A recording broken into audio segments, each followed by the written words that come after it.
I want to say that it's my great pleasure and my great honor to be here today. And I want to especially thank Miguel, Rosalía, and Maria Clesia for their efforts in putting this together and inviting me. And it's truly a great honor for me to be here.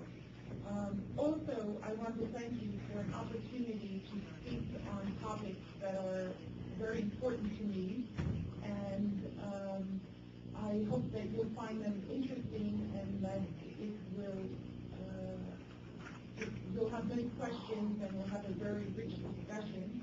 I'm looking forward to the other presentation that Raul Ciencias.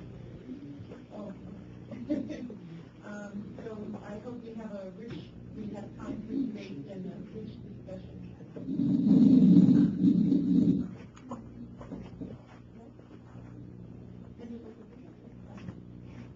Okay. So then let me get started. As you know, the topic for today is social protection of children's rights in developing countries. And for many years I've done research and I've been learning about social protection. I started in the industrialized country, in the OECD countries, and became interested several years ago about how social protection was evolving in developing countries. And all along, I have a special interest in children and increasingly in children's rights. And so what I'm going to talk about today is how this all comes together. Social protection, children's rights, children's well-being in developing countries. Okay. So forgive me, I don't know where everyone's knowledge level is, so I'm going to start with big generalizations, just so that we can get a sense and all be together of where things are. So the first thing is that social protection, which for those of us who do have it, assume that it's available worldwide, and that's very far from the truth. In fact, 80%.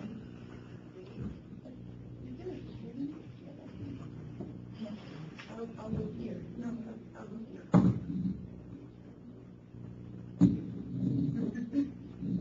I have to speak too. Okay, so 80% of the world is not adequately covered by social protection, and in fact, more than half of the world is excluded from any kind of protection. And but what we're seeing in the past 10, 15 years is that social protection is evolving very quickly in the developing world. And countries are putting together schemes very quickly, and most countries today have some form of social protection, but it's taking very different forms and it's happening very quickly. Okay. So because this is very new, we really haven't had opportunity to study the different kinds of schemes that are evolving. So everyone knows like Epstein Anderson and those schemes. Well, there's nothing like that that exists for the developing world. Okay, so a little bit about low-income countries now. So in sub-Saharan Africa and South Asia, more than 90% of the population is not covered. Okay, so that means that less than 10% on average has any type of social protection, and that's very different from what we're used to. And in middle-income countries, between 20 and 60% of the population has some kind of social protection coverage. And for those who do have social protection in developing countries, it's usually the wealthy, those who have been in the military, or those who are civil servants but in formal labor not the casual employee, but the formal civil servant, and it extends in some countries to formal laborers in the private sector.